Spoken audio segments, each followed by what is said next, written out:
महाकवि तुलसीदास जी के द्वारा लिखे गए पदों में से आज हम दूसरा पद ले रहे हैं।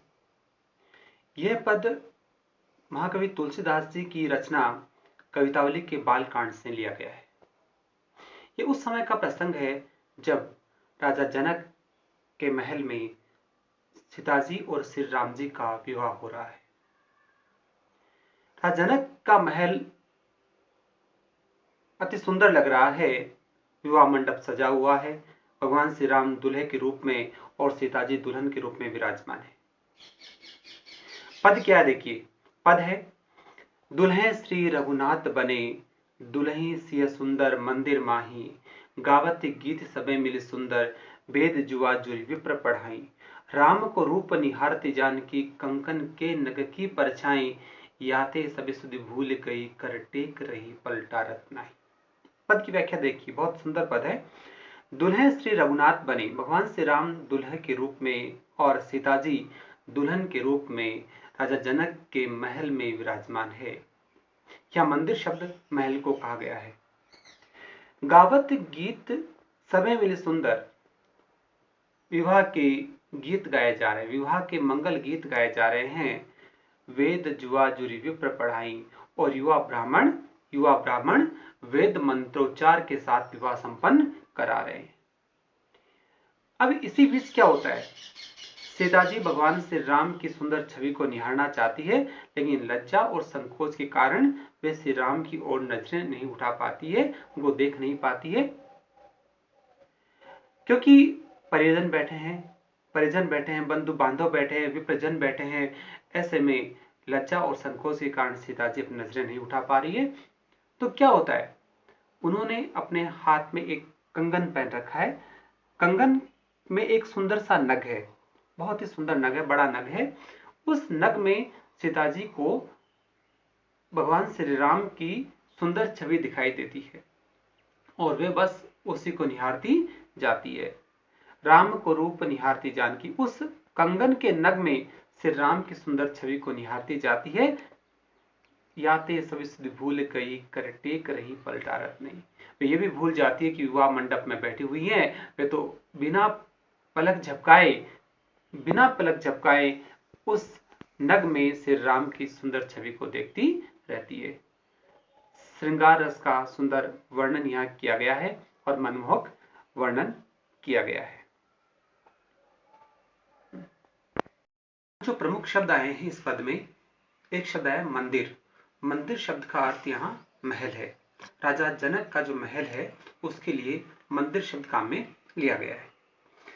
जुआ का अर्थ है युवा। जुआ शब्द का अर्थ है युवा। विप्र ब्राह्मण को कहा जाता है। कंगन जो पहन रखा है सीताजी ने, हाथ में जो चूड़ी पहन रखी है, कंगन शब्द है। और नग का अर्थ है हीरा। और जानकी शब्द भी यहाँ सीताजी के लिए प्रयुक्त हुआ है।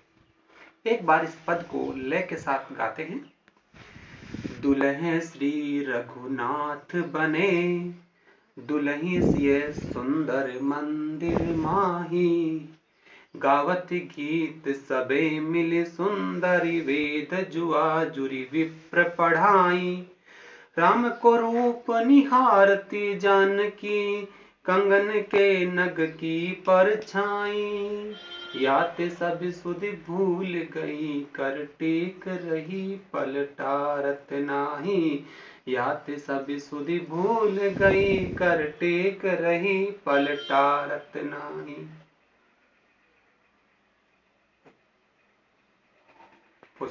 तुलसीदास जी का जो तीसरा पद है, यह पद भी तुलसीदास जी की रचना कवितावली के अयोध्या कांड से लिया गया है।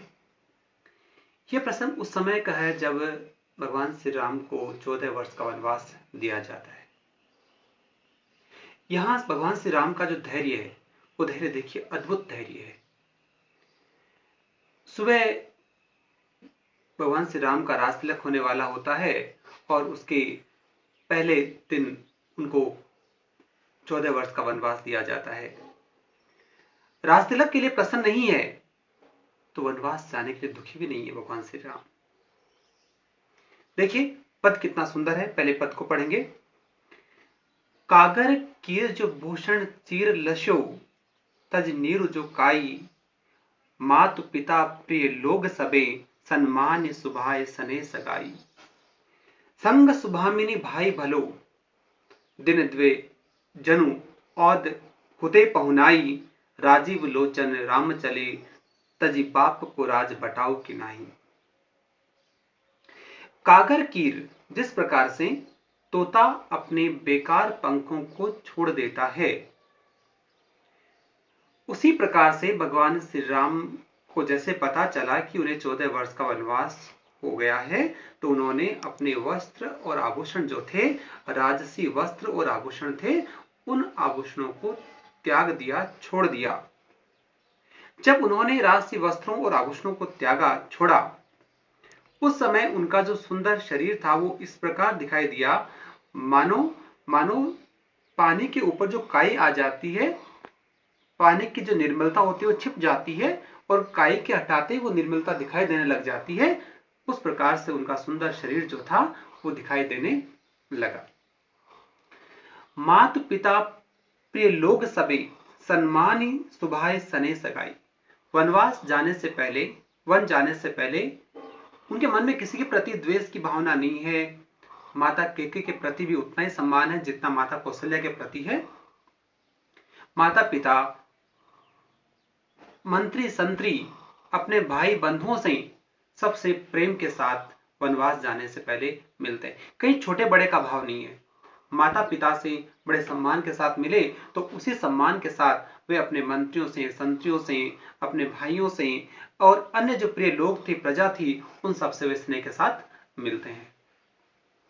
संग सुभामिनी, वन जा रहे हैं तो वन जाते समय उनके साथ में उनकी पत्नी, सुभामिनी शब्द जो आया है सुंदर पत्नी सीता जी के लिए आया है। संग सुभामिनी, उनके साथ पत्नी सीता जी है और भाई भलो। भाई भला कौन? लक्ष्मण।